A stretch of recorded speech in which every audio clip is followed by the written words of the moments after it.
তুমি এখনো সময় রয়েছে বেলাল। রাসূলুল্লাহ তুমি যদি কলমা কানা ছেড়ে দাও বেলাল, তাহলে আমি তোমারে রেহাই করে দেব, আমি তোমাকে কোনো জ্বালা যন্ত্রণা দেব না। হযরতে বেলাল হাবশী বলেছিলেন, ও আবু জেহেল, তুমি দুনিয়াকে দেখে ভয় করো আবু জেহেল, আমি যেন জাহান্নামকে দেখে ভয় করেছি আবু জেহেল। সুবহানাল্লাহ সুবহানাল্লাহ। দুনিয়ার আমি ভয় করি না, যদি ভয় আমি করেছি জাহান্নামের ভয় করেছি আবু জেহেল। বিরাদার মুসলমান বাবা, জীবন ভাইরা আমার, বুকের উপরে বাবা বড় বড় পাথর তুলে রেখে দেওয়া হয়েছে বেলালের। বেলাল পাথরের ওজনকে না বরদাস্ত করতে পেরে বড় জীবিকানা যেন বেলালের মুখ থেকে বেরিয়ে এসেছে। চোখগুলো বড় বড় বেলালের হয়ে গেছে, এমন মনে হয় বেলালের আত্মাখানা বেরিয়ে যাবে, দমটা বন্ধ হয়ে যাবে, নিঃশ্বাসটা যেন বাবা বন্ধ হয়ে যাবে। ওই আবু জেহেল বেরাদার মুসলমান আমার বেলালে হাবশীকে বলে, ওগো বেলালে গো, এখনো সুযোগ রয়েছে বেলাল, সময় রয়েছে বেলাল, এখনো তুমি কলমা খানা ছেড়ে দাও। আমার বেলালে হাবশী বলেছিলেন, রাসূলুল্লাহর মহব্বতে যদি জান দিতে হয় দিয়ে দেব। ও বেলাল বলেছিলেন, ও আবু জেহেল, এখন তুমি পাথর রেখেছো আবু জেহেল, তুমি যদি পাহাড়খানাকে আমার বুকে রেখে দাও, তুমিও আমি তবু আমি বেলাল রাসূলুল্লাহর কলমা ছাড়তে পারবো না। সুবহানাল্লাহ সুবহানাল্লাহ। আবু জেহেল বন্ধু আমার বেরাদার মুসলমান, কষ্টের উপরে কষ্ট আমার বেলালে হাবশীকে দেয়, কোনো মতো বেলালের ঈমানের সওদা করতে পারে না, বেলালের ঈমানকে নষ্ট করতে পারে না আবু জেহেল। আবু জেহেল সারা মক্কা নগরে প্রচার করালো, এলান করালো, সবাই মক্কা নগরে বলে রাখছে বিসমিল ময়দানে হাজির হবে। মুসলমান বাবা, জীবন ভাইরা আমার, মক্কা নগরের সকল কাফিরদেরকে, বেধর্মীদেরকে ওই রাখছে বিসমিল ময়দানে বাবা হাজির করা হয়েছে। হযরতে বেলাল হাবশীর সারা শরীরে বাবা কাপড় নাই। বন্ধু আমার বেলাল হাবশীর দুই পায়ে দড়ি বাঁধানো হলো, সকল লোকজনদেরকে বাবা জমা করেছে এক মাহফিলে, এক জায়গায়। জালিম আবু জেহেলের উদ্দেশ্য এটাই ছিল, সাজা যদি আবু বেলালের দিকে নেয়, অপর আর কেউ রাসূলুল্লাহর কলমা পড়বে না। শাস্তি যদি তাদেরকে দেখিয়ে দেওয়া হয়, কেউ আর নবীর কলমা পড়ে মুসলমান হবে না। বন্ধু আমার বেরাদার পায়ে দড়ি বাঁধানো হলো, সেই দড়ির দ্বিতীয় মাথা যেন উটের বাবা পায়ে বাঁধানো হলো। মুসলমান ছেলেদেরকে উটকে তাড়াবার জন্য বলা হলো। উটকে উটের উপরে চাবুক চালায়, উটের উপরে যেন আপনার লাঠি পড়ে, উট যেন বাবা ধরতে আরম্ভ করেছে, দুই পা বাঁধা।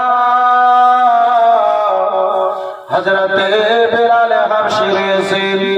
মুসলমান বাবা, জীবন ভাইরা আমার, আপনার কি বলে, কাপড়ের উপরে পাথরের উপরে হযরতে বেলাল হাবশীকে যেন টান দেয়, বেলালের সারা শরীর রক্তে যেন বাবা লালে লাল হয়ে গেছে। বেলালের শরীরের চাম নাই, বেলালের শরীরের চাম উড়ে গিয়েছে, রক্ত ফোঁটা ফোঁটা পড়তে লেগেছে। হযরতে বেলাল হাবশী রাদিয়াল্লাহু তাআলা মুসলমান জ্বালা যন্ত্রণা বরদাস্ত না করতে পেরে বেলালের চোখ থেকে ঝরঝর করে পানি ছেড়ে যায়। বেলাল কেঁদে কেঁদে আল্লাহর দরবারে মোনাজাত করে, দোয়া করে, মাবুদ রব্বুল আলামিন, এখন তোমার নবীর মহব্বতে আল্লাহ দেহ থেকে যেন রক্ত ঝরতেছে মাওলা। রব্বুল আলামিন, এখন তোমার নবীর কলমার মহব্বতে রব্বুল আলামিন দেহর চাপ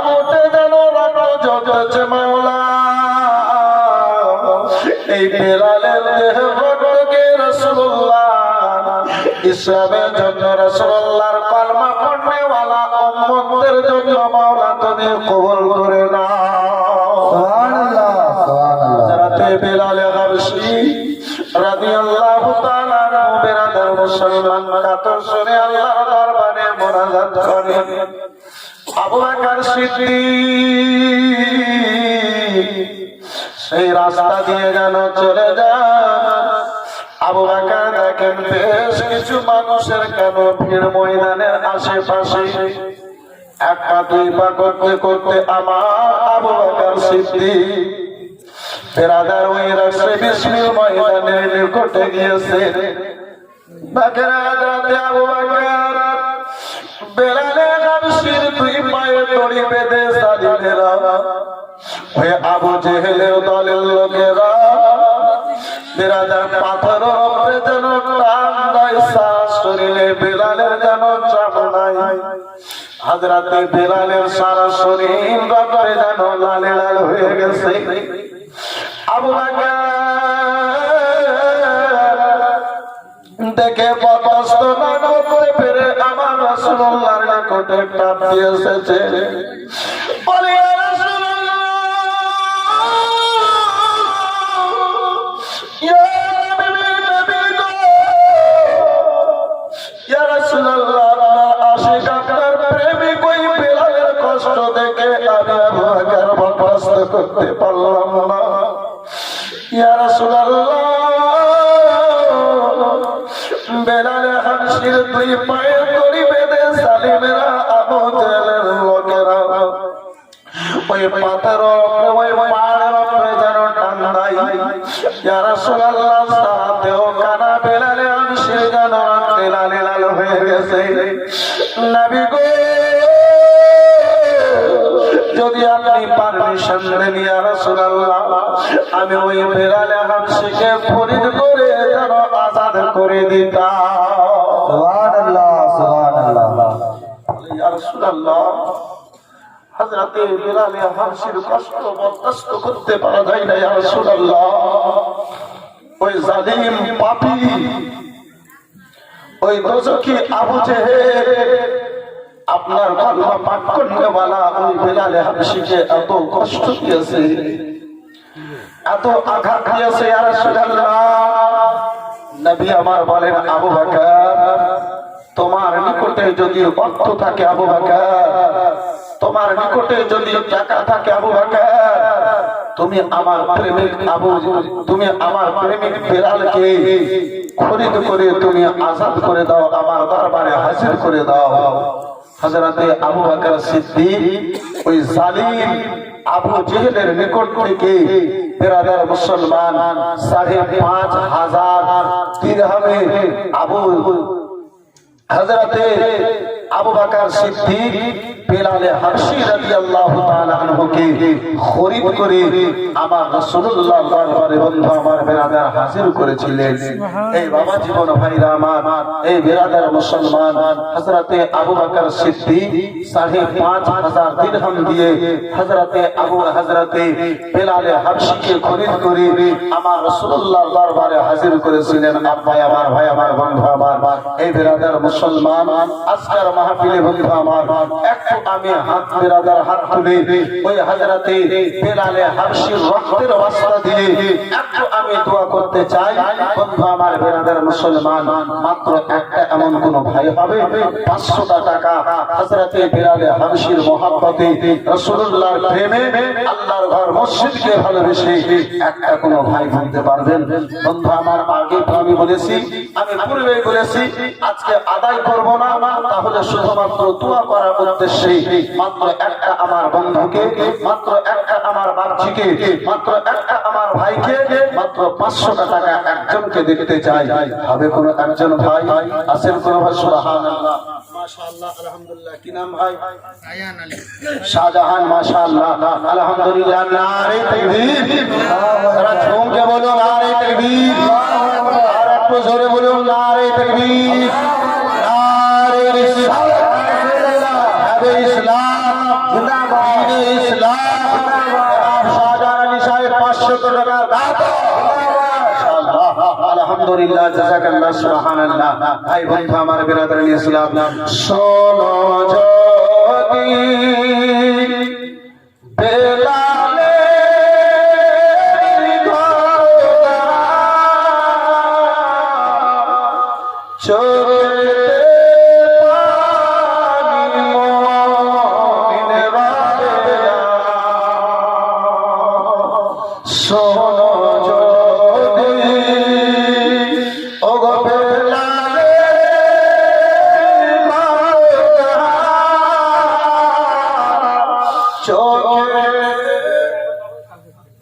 সুবহানাল্লাহ, মাশাআল্লাহ, 200 টাকা নগদ করে দিয়েছে, 300 টাকা কালকে দিয়ে দিবেন। মাশাআল্লাহ, আলহামদুলিল্লাহ, জাযাকাল্লাহ, সুবহানাল্লাহ। ভাই বন্ধু আমার বিরাদর মুসলমান, এ বাবা জীবন ভাইরা আমার, কাজের সময় তো কিছু লোক যদি শুনতেও চায় তবুও কাজ পিছন থেকে ধাক্কা হ্যাঁ পিছন থেকে ধাক্কা দেয়। এখন যদি বেশি লাগবে তো সরকারি ঠাকাবি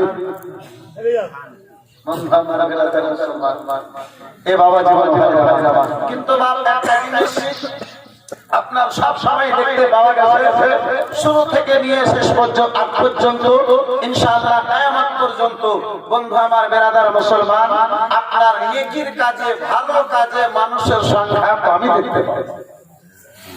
বন্ধু আমার বেরাদার ইসলাম মুআজ্জাজ সামনে কিরাম, যাই হোক বন্ধু আমার বেরাদার ভাই শাহজাহান সাহেব আমার 500 টাকা দিয়েছে। মাশাআল্লাহ, আলহামদুলিল্লাহ। একজনে যদি না হয় তাহলে আর 5টা ভাই মাত্র 100 টাকা করে টাকা দিতে পারবেন। একটু হাত তুলে দোয়া করতাম, একটু আলোচনাকে আগে বাড়িয়ে নিয়ে যেতাম। হবে ভাই মাত্র 5টা ভাই আমার, 5টা বন্ধু আমার, 5টা বাচ্চা আমার, মাত্র 100 টাকা করে টাকা হবে ভাই। জবরদস্তি নয়, তাহলে যদি মাত্র 100 টাকা করে টাকা হয় মাশাআল্লাহ হয়ে গেছে। মাশাআল্লাহ, আলহামদুলিল্লাহ, জাযাকাল্লাহ। আমি শুধুমাত্র দোয়া করার উদ্দেশ্যে আপনার নিকটে দেখতে চেয়েছি বন্ধু আমার বেরাদার মুসলমান, আদায়ের উদ্দেশ্যে নয়।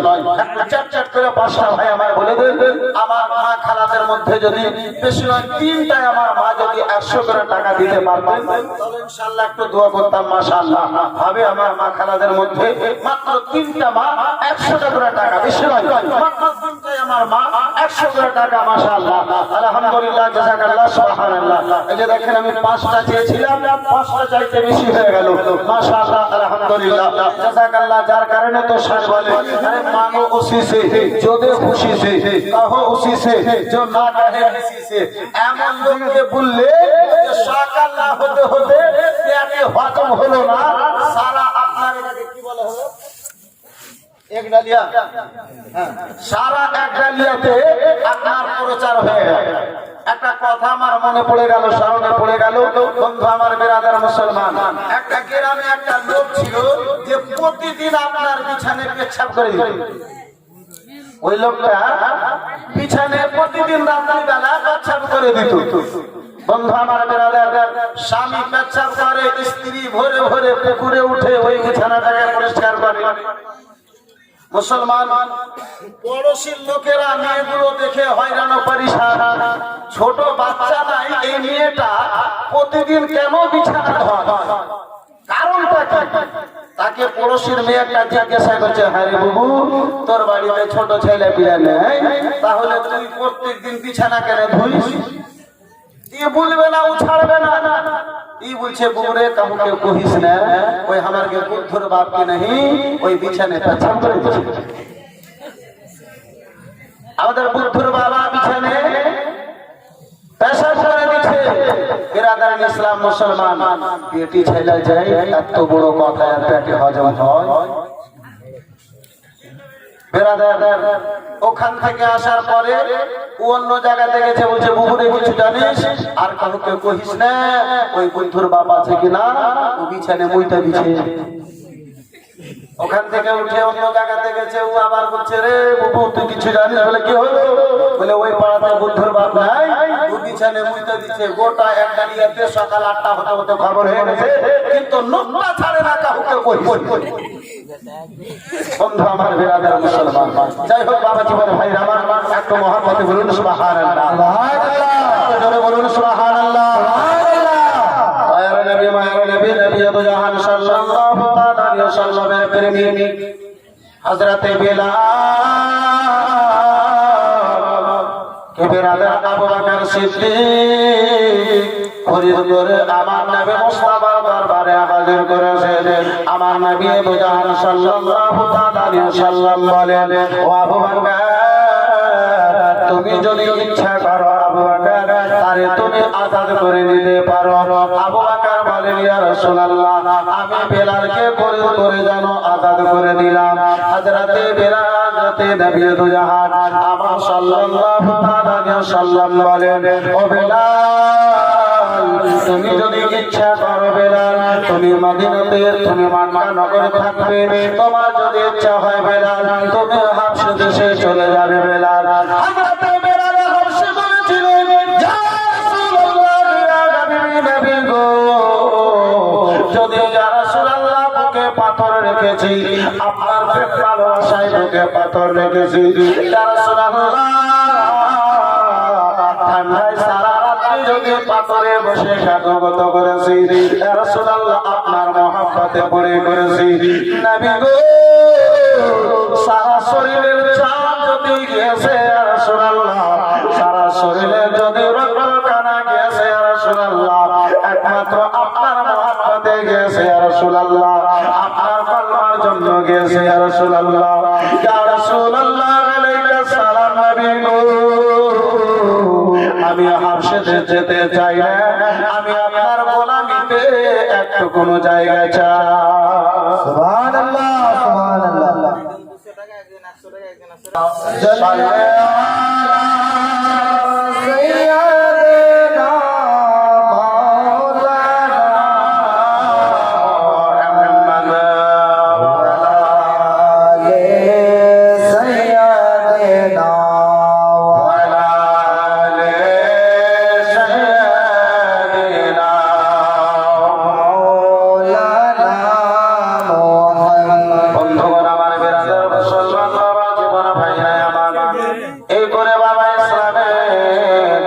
চতুর্থ বছর কেনা বাবা গত হলো।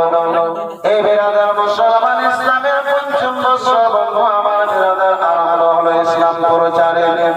দয়ার নবী মায়ের নবী মুস্তাফা সাল্লাল্লাহু তাআলা আলাইহি ওয়াসাল্লাম আমার আস্তে আস্তে করে বাবা ইসলামের প্রচার আমার আগে বাড়িয়ে চলে যান।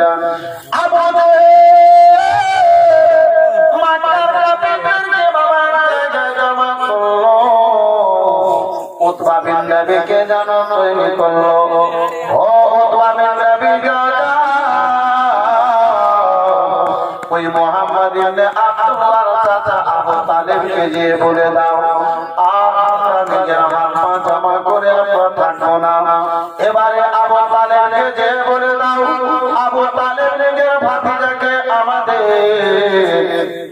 মক্কা নগরে ইসলাম প্রচার করা থেকে যদি বন্ধ না করে, যদি নিষেধ না করে, তাহলে আমরা এবারে তলোয়ার খানা বের করে নেব। আমরা যুদ্ধ করার জন্য তাদের সঙ্গে যেন তলোয়ার তৈরি হয়ে যাব। বিরাদার মুআজ্জাজ সামনে কেরাম উতবা বিন নবী বাবা আবু তালেবের নিকটে গেল, যে বলে, ওগো আবু তালেব শোনো গো, তোমার ভাতিজা আমাদের ধর্মের বিরোধিতা করে, তোমার ভাতিজা মুহাম্মদ ইবনে আব্দুল্লাহ নিজের নতুন ধর্মের প্রচার করে। আমার মক্কা নগরের লোকেরা আবু জেহেল বোনেরা জানো অবস্থায়, আবু জেহেল জানো এই কথার বিরোধিতা করতে লেগেছে।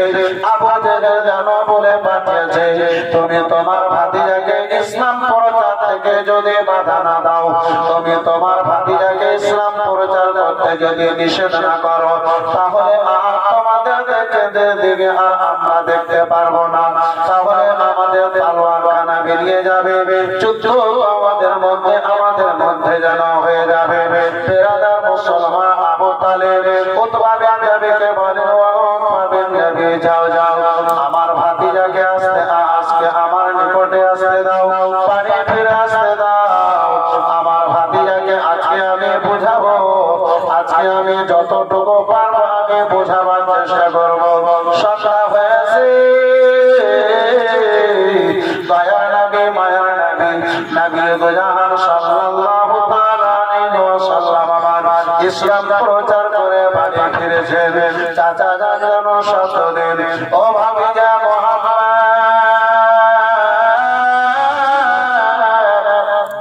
বেটা আমার তুমি আমার নিকটে আসো বেটা আমার মায়ের নাকি মায়ের নাবি চাচা জানে নিকটে গেলেন যেহেতু বাবার প্রেম ভালোবাসা চাচা জানে নিকটে পেয়েছিলেন। ও মুসলমান বাবা জীবন ভাইরা আমার মুসলমান আমার গিয়েছেন চাচা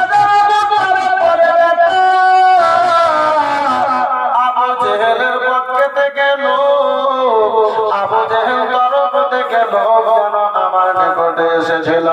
ও বেটা শোনো গো আর তুমি যেন কলমার প্রচার করিও না ইসলামের যেন প্রচার করিও না বেটা আজকে থেকে তুমি ইসলামের প্রচারটা বন্ধ করে দাও। আমার রাসূলুল্লাহ বলেছিলেন ও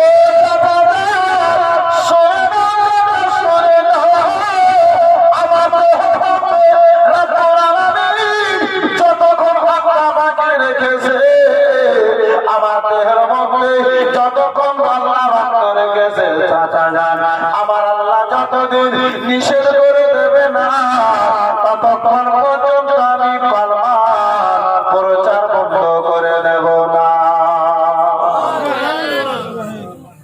বলে চাচা যান আল্লাহর আদেশে ইসলামের প্রচার আমি আরম্ভ করেছি।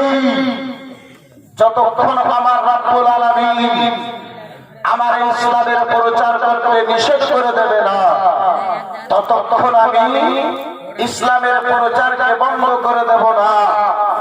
ভাই ভাই আমার বেরাদার ভাতিজা মোহাম্মদ ভরা কথা শুনে ভালোবাসা ভরা কথা শুনে এই বন্ধু আমার বেরাদার মুসলমান আবু তালেব বলেছিল হে ভাতিজা মোহাম্মদ ইবনে আব্দুল্লাহ তুমি যদি আল্লাহর আদেশে নিজের কলমার এলান করেছো নিজের কলমা তুমি যদি প্রচার করেছো এই ভাতিজা মোহাম্মদ ইবনে আব্দুল্লাহ যদি তোমার জন্য ওই মক্কার কাফিরদের সঙ্গে তরবারি ধরার পরিশ্রম পড়বে তোমার চাচা যান আবু তালেব তোমার পক্ষে থেকে তরবারি ধরবে। ভাতিজা তুমি তুমি ভাতিজা ইসলামের প্রচার তুমি চালিয়ে চলে যাও। বাবা জীবন ভাইরা আমার বেরাদার এদিকে বেরাদার মুসলমান আবু জেহেল মক্কা নগরে বেরাদার যেন এলান করলো প্রচার করলো ওগো যে মুহাম্মদ ইবনে আব্দুল্লাহ চেহারাটা একবার দেখে নাই সেই যেন মুহাম্মদ ইবনে আব্দুল্লাহর হয়ে যায়। যে মুহাম্মদ ইবনে আব্দুল্লাহ কথাটা একবার শুনে না সেই যেন মুহাম্মদ ইবনে আব্দুল্লাহর হয়ে যায়। কেউ তোমরা মুহাম্মদ ইবনে আব্দুল্লাহ চেহারা দেখিও না কেউ তোমরা মুহাম্মদ ইবনে আব্দুল্লাহর কথা কানা শুনিও না। তার কথা এত মিষ্টি যে একবার শুনে নিলে বারে বারে মনটা চায় তিনারই যেন কথা শুনি। তিনার চেহারা এত সুন্দর একবার তিনার চেহারা দেখে নিলে যতক্ষণ পর্যন্ত বাবা কলমা পড়ে নাইলে যতক্ষণ পর্যন্ত বারে বারে তিনার চেহারা দেখে না নিজেকে বাবা আপনাকে সান্ত্বনা দিতে পাই না। বেরাদার আবু জেহেল যেন বন্ধুগণ আমার এলান করলো পরতা দাঁড়ালো ওগো শোনো শোনো যে মুহাম্মদ ইবনে আব্দুল্লাহর চেহারা কানা দেখবে যে মুহাম্মদ ইবনে আব্দুল্লাহর কলমা কানা পড়ে নেবে তার বলা হবে আবু জেহেলের যেন তলোয়ার খানা হবে তাকে দুনিয়া থেকে শেষ করে দেওয়া হবে দুনিয়া থেকে তারে বিদায় করে দেওয়ানো হবে। মক্কা নগরে বাবা একখানা বয়স্ক লোক ছিল যে বয়স্ক লোক বেরাদার চিন্তা ভাবনা করতে লাগলো যে বয়স্ক মহিলা চিন্তা ভাবনা করতে লাগলো মুহাম্মদ ইবনে আব্দুল্লাহ যদি একবার চেহারা কানা দেখা হয় তাহলে তিনার কলমা পড়তে হবে মজবুর হয়ে। তিনার কলমা যদি পড়ে নি তাহলে আবু জেহেলের তলোয়ার হবে আমার গলায় মক্কা নগরে থাকবো না মুহাম্মদ ইবনে আব্দুল্লাহ চেহারা দেখবো না তিনার কলমা পড়বো না আবু জেহেলের আঘাতের মধ্যে যেন পড়বো না। চলো মক্কা ছেড়ে অন্য দেশে চলে যায়।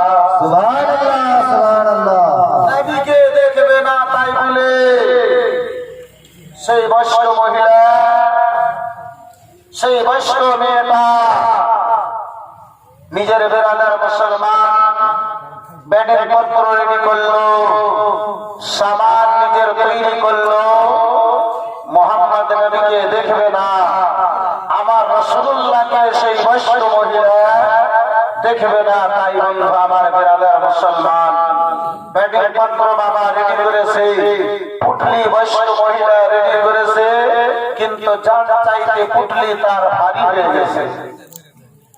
ওই পুটলি খানা নিয়ে যেতে পারে না। রাস্তায় দাঁড়িয়ে দাঁড়িয়ে অপেক্ষায় অপেক্ষিত কোন মানুষ এমন আমারে পাওয়া যেত, যে মানুষটাকে লোকটা আমার এই পুটলি খানাকে আমি যে জায়গাতে যাব সেই জায়গা পর্যন্ত আমাকে পৌঁছে দিত।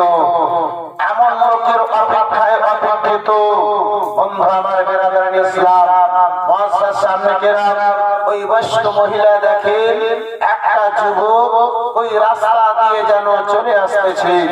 বেরাদার মুসলমান আমার রাসূলুল্লাহ এসে জিজ্ঞাসা করেন, মা রাস্তার ধারে কেন তুমি দাঁড়িয়ে রয়েছো? মা বৈষ্ণব মহিলা বলে,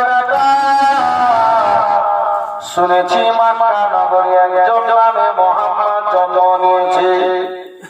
ওই নিজের ইসলামের প্রচার করেছে বেটা। শুনেছি যে তার চেহারা দেখে সে যেন তারে হয়ে যায়, তা তিনার যে কথা শুনে নাই সেই ব্যক্তি তিনারে হয়ে যায়। তাই বলে আমি যেন মক্কা নগর ছেড়ে অন্য দেশে অন্য গ্রামে চলে যাব, থাকবো না মক্কা নগরে, দেখবো না তার চেহারা, তাকেও হব না তার ধর্মে। বেরাদার মুসলমান বাবা জীবন ভাইরে আমার রাসূলুল্লাহ বলে, মা বলে তাহলে কি করতে হবে? মা বলো। বলে, ও বেটা এই পুটলি আমার ভারী হয়ে গেছে, এই পুটলি খানা যদি পৌঁছে দাও তার বিনিময়ে আমি তোমাদের কিছু টাকা পয়সা দেব। আমার রাসূলুল্লাহ বলে, মা তাও তোমার পুটলি খানা আমার মাথায় চাপায়া দাও। বেরাদা আমার রাসূলুল্লাহর মাথায় বৈষ্ণব মহিলার পুটলি খানা আমার নবী নিলেন, চলতে আরম্ভ করলেন। যে জায়গাতে বৈষ্ণব মহিলাকে যাওয়ার ছিল সেই জায়গাতে বাবা হাজির হওয়ার পরে ওই বৈষ্ণব মহিলা যেন বলে, ও বেটা আর যাবো না, এই জায়গাতে আমার পুটলি খানা নামিয়ে দাও।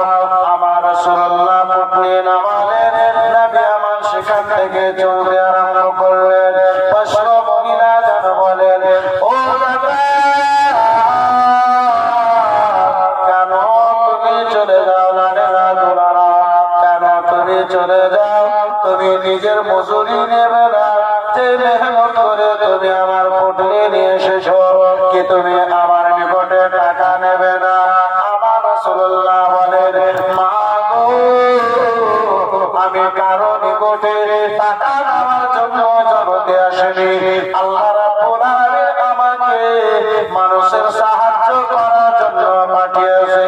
সুবহানাল্লাহ সুবহানাল্লাহ। বলে, মা তোমার নিকটে এই টাকা নেওয়ার আমার প্রয়োজন নাই। ওই বৈষ্ণব মহিলা জিজ্ঞাসা করে, বেটা মক্কা নগরে আজ পর্যন্ত এমন কোন মানুষ দেখতে পাওয়া যায় না যে মক্কা নগরে এক মানুষ অপর মানুষের বিরুদ্ধে হেল্প করে দেয়, সাহায্য করে দেয়। মক্কা নগরের লোকেরা এক অপরের দৌলতকে লুট করে খায়। মক্কা নগরের কাফের বলেরা কারো মাল দেখলে তার মালকে কেহে খায়। এ বেটা কে রয়েছে তুমি? কোন মায়ের সন্তান রয়েছে তুমি? কোন বাবার তুমি ছেলে রয়েছে যে মক্কা নগরে তুমি কাজ করে দাও, কাজের বিনিময়ে কোনো টাকা নাও না, কোনো পয়সা নাও না, নিজের মেহনতে তুমি বদলা নাও না। বেটা কি আসো তুমি নিজের পরিচয়টা দিয়ে দাও। আমার রাসূলুল্লাহ বলেন, মা আমার পরিচয় না, আমার আম্মা জানলে তোমার কোনো প্রয়োজন নাই। আম্মা যখন আমার প্রয়োজন পড়বে তখন শুধুমাত্র তুমি আমাকে স্মরণ করবে, আমি তোমার কাজে সাহায্য করার জন্য আমি হাজির হয়ে যাব। বৈষ্ণব মহিলা বলে, বেটা মাতা নগরে একটা নতুন কথা তোমার মুখে শুনতে পেলাম। আজ পর্যন্ত তোমার মতো ছেলে দেখতে পাওয়া যায়নি বেটা। ও তোমার মতো মানুষ আজ পর্যন্ত দেখতে পাওয়া যায়। বলো বলো তোমার ঠিকানাটা একটু আমারে দিয়ে যাও। কোন ভালো মায়ের তুমি সন্তান, কোন ভালো বাবা তুমি সন্তান দিয়েছো, ছেলে দিয়েছো, একটু আমারে আমার পরিচয় দিয়ে যাও। আমার রাসূলুল্লাহ বলে, মা আমার পরিচয় নিও না মা। বৈষ্ণব মহিলা ছাড়বে না। রাসূলুল্লাহ আমার নিজের পরিচয় খানা দেবেন না। লাস্ট মুহূর্তে নবী আমার বেরাদার নিজের পরিচয় দেন। মা যে মুহাম্মাদের নামের ভয়ে মা তুমি মক্কা নগর ছেড়ে তুমি যে মুহাম্মাদের ভয়ে এই জায়গাতে পালিয়ে এসেছো মা, তোমার সামনে সেই মুহাম্মদ দাঁড়িয়ে কথা বলে। সুবহানাল্লাহ সুবহানাল্লাহ।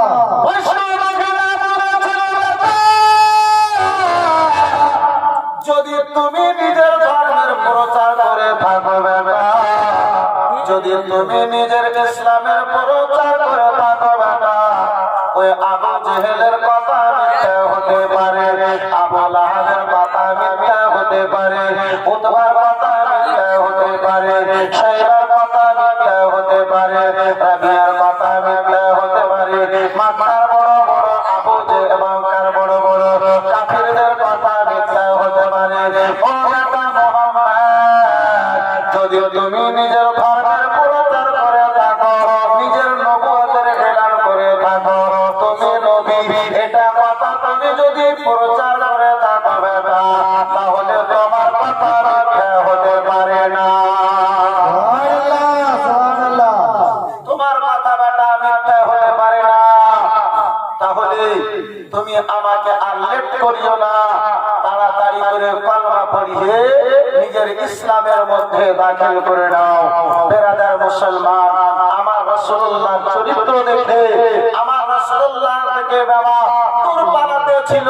রাসূলুল্লাহ আমার সেই জায়গাতে হাজির হয়ে বেরাদার আমার রাসূলুল্লাহর নিকটে কলমা পড়ে সেই বৈষ্ণব মহিলা বেরাদার ইসলামের মধ্যে দাখিল হয়েছে। বন্ধু আমার বেরাদার, তাই তো বাবা কোনো কবি রাখি একটু জোরে বলুন সুবহানাল্লাহ সুবহানাল্লাহ। দয়ার